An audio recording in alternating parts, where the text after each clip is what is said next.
Industrialisation کی طرف جا رہے تھے تو I was there the right time and I know exactly everything what went wrong what happened.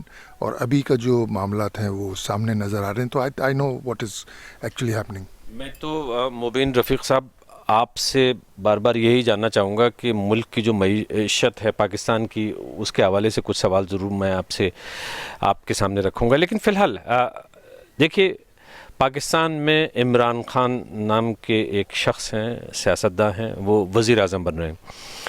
میں یہ جاننا چاہتا ہوں، بہت سارے ایسے لوگ یہ تو جانتے ہیں کہ وہ کرکٹ کھیلتے تھے، یہ بھی جانتے ہیں کہ کپتان رہے ہیں اور ورلڈ کپ جیتا، لیکن ان کی سیاست کے حوالے سے بیرسٹر صاحب بہت کم لوگ واقف ہیں کہ ایکچولی عمران خان کی سیاست ہے کیا، یہ عمران خان ہیں کون؟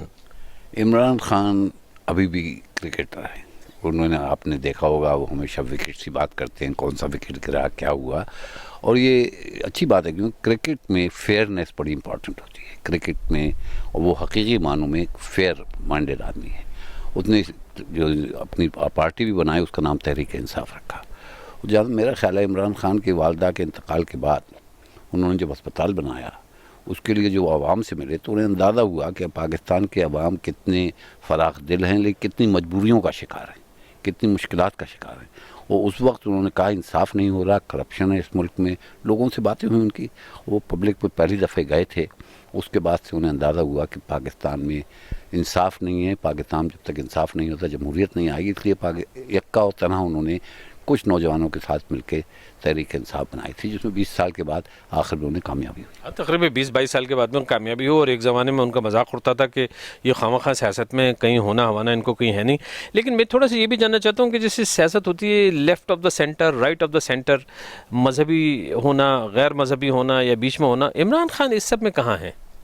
مجھے خود اندازہ نہیں کہاں ہے، کیونکہ عمران خان ایک زمانے میں جب میں عمران خان کو جانتا تھا اس شہر میں، کوئی پلے بوائے، وہ ظاہر ہے ان کی شادی بھی ہوئی جوانہ سے، ان کا ایک امیج تھی. آکسفورڈ میں پڑھے تھے، نائٹ کلبس میں جاتے تھے، بڑے سیکولر آدمی تھے. پھر اچانک پتہ چلا ان کی شادی سے پہلے کہ ان کے خاندان میں وہ کسی فرنٹیئر میں پختونخوا میں کسی سے شادی کرنا چاہتے تھے، ارینج میرج، لیکن ان کی شادی جوانہ سے ہوئی اور بڑی اچھی بات تھی، لیکن بدقسمتی وہ شادی ختم ہوئی. لیکن عمران خان میرے خیال سینٹر میں اگر آپ کو پشری کرنا ہے، آپ کر چاہیے یہ ٹرمینالوجی اب ختم ہو گئی ہے پاکستان میں، لیفٹ رائٹ سوشلزم وغیرہ، اور پاکستان میں خصوصاً، انڈیا میں ابھی تک ہے لیکن پاکستان میں پہلے بھی نہیں تھی. کوئی کمیونسٹ پارٹی نہیں تھی، کوئی لیفٹ نہیں تھا. بھٹو زیادہ سے زیادہ بھٹو لیفٹ میں آئے تھے. لیکن عمران خان کو اگر رکھا جائے تو سینٹر میں ہیں، لیکن بنیادی طور پہ جو آدمی میں بنیادی چیز ہوتی ہے مذہبی عنصر، وہ ان کی فیملی میں رہا ہے اور وہ اب کھل کے سامنے آیا ہے. اب ظاہر ہے وہ آپ نے دیکھا وہ پیروں کے پاس جا رہے ہیں، شادی بھی کی ہے، وہ جا کے بڑا ہنگامہ ہوا کہ وہ سجدہ کر رہے تھے قبر پہ یا جھک رہے تھے. لیکن مذہب جو ہے میرا خیال ہے وہ مذہبی سیاست میں نہیں ہے. مذہب کوئی بری بات نہیں ہے، وہ مذہب میں ہیں اور مذہب کے اصولوں پہ کار فرما رکھنا اچھی بات ہے. جو بھی مذہب ہو، مذہب بنیادی طور پہ تو اچھے اصول دکھاتا ہے، لیکن مذہب کو استعمال جو کیا جاتا ہے وہ بڑا خطرناک ہے، وہ بڑا گندی چیز ہے. جو یہ بڑی دلچسپ بات کی بیرسٹر صاحب نے کہ وہ مذہب میں ہیں، لیکن یہ کہ اس حساب سے مذہب کی سیاست کو شاید وہ دور ہی رکھیں. سینیٹر انور بیگ، آپ کی نظر میں ان کی سیاست کہاں ہے اس وقت عمران خان کی؟ کہ اگر جو پاکستان سے باہر لوگ ہیں وہ یہ جاننا چاہتے ہیں کہ عمران خان آنے والے 100 دنوں میں کس طرح کی سیاست ان کی ہوگی، تو کیا توقع کر سکتے ہیں ان سے ہم؟ دیکھیں جی، میں یہ سمجھتا ہوں کہ میں نے 2 میجر پولیٹیکل پارٹیز میں سرو کیا اور میں نے بڑا قریب سے لیڈرشپ کو دیکھا ہے. میں زیادہ پیچھے نہیں جاؤں گا، میں یہ پچھلے 10 سال کی بات کروں گا. دیکھیں جی، پچھلے 10 سال میں جو میرا جو ایکسپیرینس رہا ہے وہ یہ رہا ہے کہ جو ایک بیسک نیڈ ہے ایک آدمی کی، وہ اس کو نہیں ملی ہے. جیسے ہیلتھ کیئر ہے، ایجوکیشن ہے اور 100 اور چیزیں ہیں، روڈ ہیں، گلی نالے ہیں، صفائی ہے. تو لوگ بیسکلی بہت تنگ آئے ہیں. اور پھر جس طریقے کی انفارچونیٹلی ایک میسو کرپشن ہوئی ہے اس ملک کے اندر، ہر ایک کے ہاتھ جو لگا ہے انہوں نے لوٹا ہے، تو لوگ میرا خیال ہے بہت پریشان ہو گئے.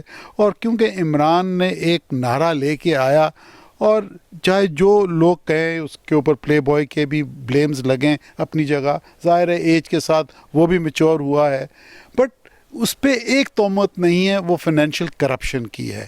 تو میں یہ سمجھتا ہوں لوگوں نے اس پہ بھروسہ کیا ہے، اس کو ووٹ ڈالا ہے، اور basically I feel the man is very very determined. وہ جس طریقے کے 2 الیکشن ہارا ہے، جس بری طریقے سے، وہ آئی ایم شیور ایک نارمل آدمی کہتا ہے یار دفعہ کرو، یہ it's not my cup of tea, مگر وہ لڑتا رہا.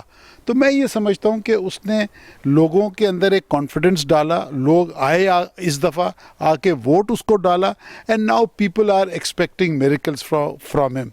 اب جو سب سے بڑا چیلنج ہے جو سب ہم جی میں چیلنج کی طرف آؤں گا، مجھے اجازت دیں تھوڑا سا اس بات کو ذرا سے راؤنڈ اپ کر لیتے ہیں. شاہد خان، بڑی دلچسپ بات یہ کہ وہ بات سارے فسانے میں جس کا ذکر نہ تھا، وہ بات ان کو بہت ناگوار گزری ہے. اس میں فوج کا کہیں ذکر نہیں آیا ابھی تک. میں سمجھتا ہوں کہ ہم جس کرپشن کی بات کر رہے ہیں، پاکستان جس سے سفر کرتا رہا ہے، اس طرف جانے میں ایک بڑا عنصر آج باقاعدہ نعرے کے طور سے دہشت گردی اور وردی اور دھاندلی اور وردی، اور اس الیکشن کے اوپر بھی بڑا حد تک فوج کے اوپر الزام ہے. تو اس جانب لے کے جانے والے جو عناصر ہیں، اصل میں وہ زیادہ بڑے اس کرپشن کے مرتکب رہے ہیں، اور ان کی جو انکارپوریشن یا بلینز کی انڈسٹری موجود ہے، اس کے باوجود انہوں نے پولیٹکس کو جتنا کرپٹ کیا ہے، یہی نواز شریف، یہی عمران اور دوسری کئی اور جماعتیں. اور عمران کا اپنے نام اچانک نواز شریف کے ساتھ میں لے لیا کہ وہ مجھے سمجھ میں بات نہیں ہے کیوں لے دیا. میں یہ بھی جاننا چاہتا ہوں کہ یہ بھی کہا جاتا ہے کہ عمران خان کو فوج کی حمایت حاصل ہے، یہ بات کس حد تک درست ہے؟ دیکھیں، پہلی بات تو یہ کہ جب وہ ان کی ابتدا ہوئی تو بھی ان کے پیچھے فوج کا ہاتھ کہا گیا، پھر وہ مزید آگے بڑھے 2-3 الیکشنز میں، تب بھی ان کے پیچھے حمید گل کا اور دوسرے جنرلز کا نام رہا.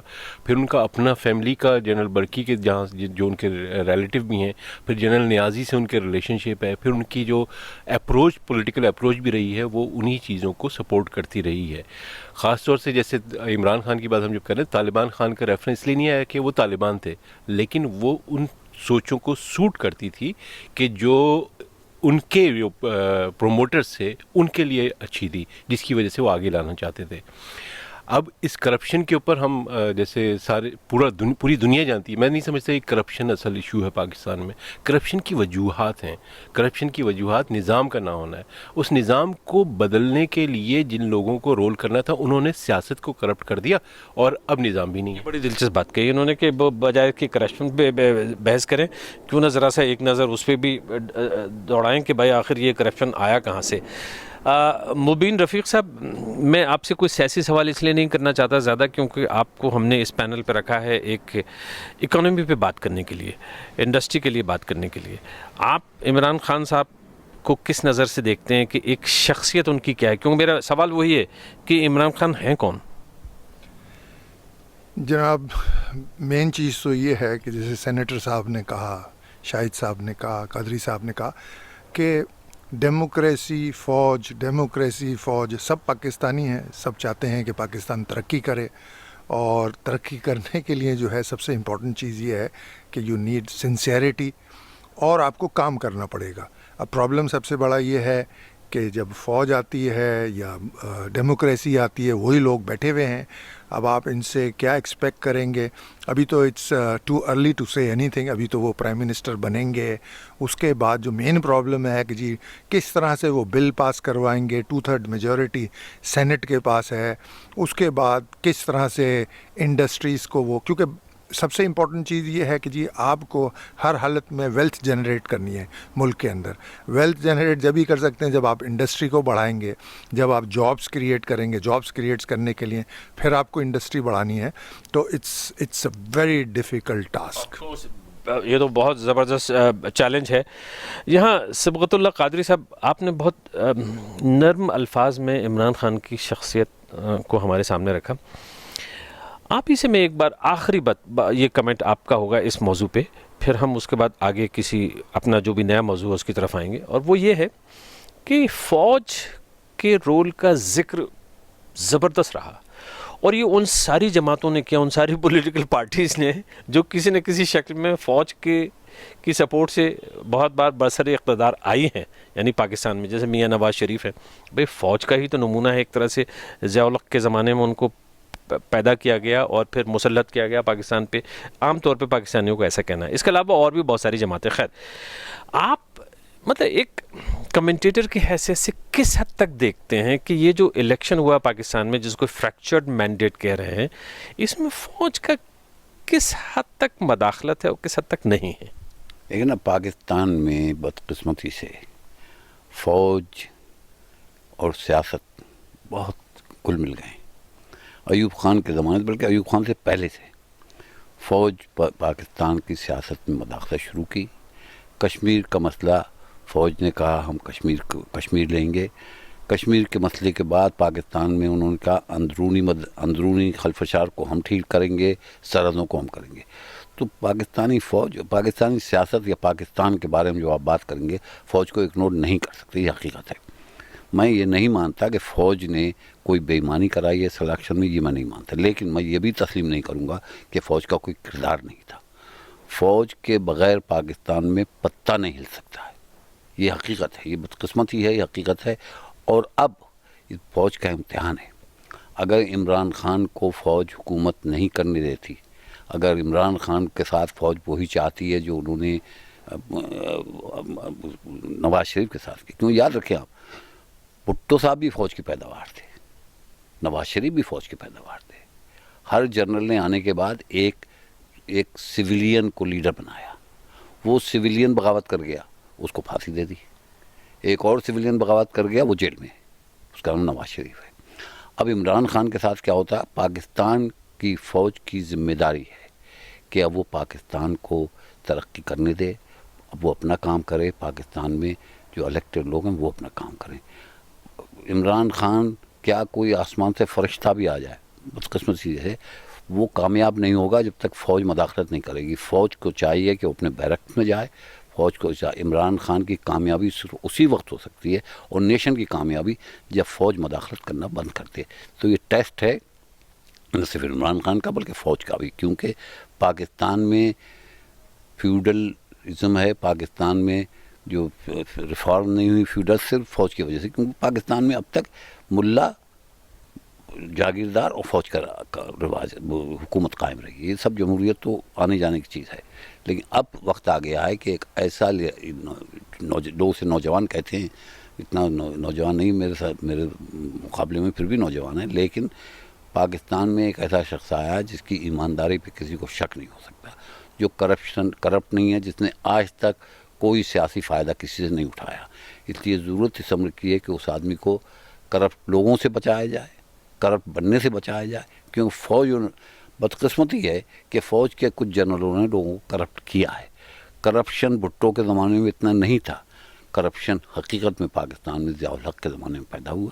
ضیاء الحق نے ایجاد کیا جو بڑھتا چلا گیا، اور نواز شریف جیسا کہ اور لوگوں کا، نواز شریف کو شکایت یہ ہے کہ فوج نے اس کی سپورٹ بند کر دی، لیکن فوج نے سپورٹ عمران خان کو کرنی شروع کیا۔ آئی ہوپ کہ فوج سپورٹ نہیں کر رہی، اور فوج کی سپورٹ کی ضرورت نہیں ہے عمران خان کو، ہوگی۔ اور پاکستانی قوم کے لیے بھی ٹیسٹ ہے کہ حقیقت میں اگر پھر فوج نے مداخلت کی، اگر یہ لگتا ہے تو پاکستان کی فوج کو پاکستان کو سڑکوں پہ آنا پڑے گا۔ پاکستان کو اب موقع آ گیا ہے کہ وہ ٹرکی کی طرح سڑکوں پر آئیں اور اپنے الیکٹڈ لوگوں کی سپورٹ کریں۔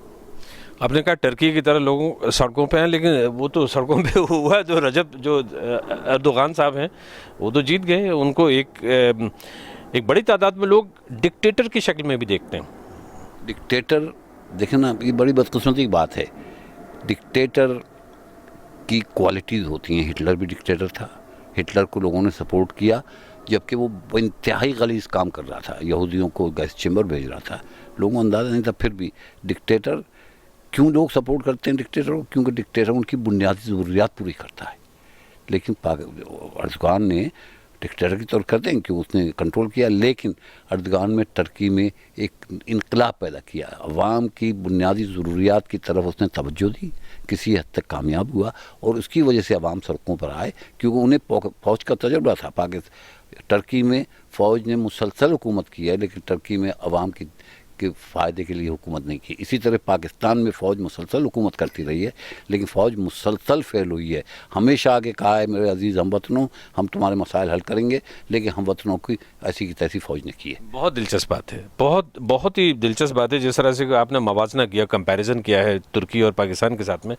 سینیٹر انور بیگ, آپ نے تو باقاعدگی سے سیاست کی ہے اور سیاست بھی مطلب اتنی زبردست کی ہے کہ ابھی آپ تقریباً 2 سال پہلے پاکستان پیپلز پارٹی کی طرف سے سینیٹر تھے اور اس کے بعد میں پھر مسلم لیگ نواز شریف میں شامل ہوئے اور اب غالباً آپ جہاں تک میں سمجھتا ہوں کہیں پہ بھی نہیں ہے, اس لیے آپ کو بہت زیادہ اس بات کا اندازہ ہے کہ وہ 100 دن کا جب وعدہ کرتے ہیں عمران خان وزیر اعظم بننے کے بعد میں کہ ملک کی تقدیر بدلنے کی کوشش کریں گے, ان 100 دن میں وہ آپ کے نقطۂ نظر سے, آپ کے درشٹیکون سے, پوائنٹ آف ویو سے وہ کیا ٹاپ ایجنڈا ہو سکتا ہے؟ نمبر 1, کس چیز کو آپ رکھیں گے جو ان کے لیے سب سے بڑا چیلنج ہے؟ دیکھیں, سب سے پہلے میں یہ سمجھتا ہوں جیسے کرکٹ میں کہتے ہیں سلیکشن آف دا ٹیم, اس ٹیم سے اب پتہ چلے گا کہ how serious and how good people he has, اور ٹیم سے ہر ایک کو اندازہ ہوگا جس کو ایک شعبہ دیا جائے گا, فنانس ہے, فارن افیئرز ہے, اکنامک افیئرز ہے.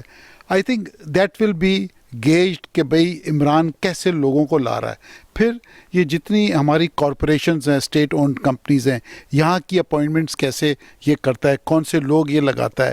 پھر جیسے اسٹیل مل ہے, پی آئی اے ہے, دیز بگ ہاتھی جو ڈوب رہے ہیں, ان پہ لوگ کیسے لگا رہے ہیں. تو میں یہ سمجھتا ہوں یہ جو فرسٹ 90 ڈیز کے اندر جو اپوائنٹمنٹس ہوں گی, پالیسی تو بعد میں آئے گی, اس سے ایک اندازہ لوگوں کو ہو جائے گا کہ how serious he is to uplift the economy of the country. تو مجھے اجازت دیں, میں اپنی طرف سے آپ سب پینلسٹ کی طرف سے ایک ٹاپک رکھ ہی دیتا ہوں کہ شاید اس وقت عمران خان کے سامنے سب سے بڑا چیلنج ہے معیشت. یوں تو سیاسی جوڑ توڑ بھی ہے جس میں فریکچرڈ مینڈیٹ ہے, ان کو میجورٹی بھی لگانی ہے, کسی طرح سے پارٹیز کو خوش رکھنا ہے, ٹیلنٹڈ لوگوں کو لانا ہے, لیکن جو سب سے بڑا چیلنج ہے وہ ہے پاکستان میں کہ اکانومی جو ہے اس کی بری حالت ہے. اس طرح کی خبریں آ رہی ہیں اخباروں میں, تقریباً $12 بلین کی مدد فوری طور پہ چاہیے. ایک عمر اسد صاحب ہیں جن کا نام بار بار آتا ہے کہ شاید وہ وزیر خزانہ ہوں, وزیر مالیات ہوں پاکستان کے, انہوں نے کہا کہ 12 بلین ہم کو چاہیے اور یہ قرضہ IMF سے آئے گا. یہ میں کہہ سکتا ہوں کہ چیلنج سب سے بڑا معیشت ہے, اکانومی ہے. 100% سب سے بڑا پرابلم ہے اپنے اکنامک ہیلتھ آف پاکستان. دیکھیں, I wish good luck to Asad Umar, but Asad Umar unfortunately is not an economist. He is a graduate MBA from Karachi. He needs a good economic team to advise him. I mean, he is not an economist. He could be a good administrator, but میں یہ سمجھتا ہوں کہ ان کے پاس اچھے لوگ ہونے چاہیے. اور سب سے بڑی بات یہ ہے کہ جو ہم نے ری پیمنٹس کرنی ہے لونز کی اور یہ جو انٹرسٹ پیمنٹ کرنی ہے, یہ پیسہ کہاں سے آئے گا. میں یہ سمجھتا ہوں کہ IMF کے پاس اگر آپ گئے, وہ پیسے تو دے دیں گے رو دھو کے, بٹ پھر ان پہ جو کنڈیشنز اٹیچ کریں گے وہ سب پبلک کے اوپر جائے گا, پھر وہی رونا دھونا شروع ہوگا. I think he has to think outside IMF, outside going to بھئی یہ پیسہ ہم نے کیسے جنریٹ کرنا ہے. بڑی دلچسپ بات کی آپ نے, اس لیے کہ ابھی تو IMF سے کہا بھی نہیں ہے, مانگا بھی نہیں ہے, لیکن پہلے سے جو امریکن فارن سیکریٹری ہیں پومپیو صاحب, انہوں نے بہت دلچسپ بات کہہ دی. انہوں نے کہا کہ ایسا ہے کہ ایسا نہ ہو کہ IMF قرضہ دے اور وہ جو پیسہ ملے گا وہ چائنا سے جو قرضہ لے رکھا ہے پاکستان نے اس کی ادائیگی میں چلا جائے گا. یہ مسئلہ ہے کیا؟ سی پیک پاکستان اور چائنا کے بیچ میں جو معاہدہ ہے اور وہ اس راہداری کو بنانے کا ہے جو وہاں سے چائنا سے لے کے پاکستان کے سمندر تک کی ایک سڑکوں کا طریقہ کار ہے جس میں کشمیر اور انڈیا سے بھی آتا ہے. اور اس چیز میں انڈیا کا بھی کافی وہ ہے جس کی وجہ سے پاکستان کو انڈیا سے تعلق بھی بنانا پڑ رہا ہے. سی پیک کی جو کنڈیشنز بنائی گئی ہیں, جس انداز سے رکھا گیا ہے, اس کی جو پیمنٹس ہیں پاکستان کے اوپر اس وقت, اسی چیز کو پومپیو نے بھی کہا ہے کہ سی پیک کو پیمنٹ کرنے کے لیے ہم آپ کو IMF کی طرف سے لون نہیں دینا چاہتے, اس کو ہمیں دیکھنا پڑے گا کیونکہ ان کی ریزرویشن ہے چائنا کی انٹرفیئرنس اس ملک کے اندر. سی پیک پاکستان کے اندر بہت زیادہ فیوریٹ ہے کہ پاکستان کا انفراسٹرکچر بہت زیادہ بڑھ گیا ہے اور بڑھ جائے گا, اس سے فائدہ ہوگا. لیکن اس میں یہ دیکھنا چاہیے کہ ڈیلی کی بنیاد پر $46 ملین بچانے والا چائنا ہے اور وہی چائنا انویسٹ کر کے وہی اس کا ریونیو لے کے اس کی پوری قیمت بھی واپس لے گا.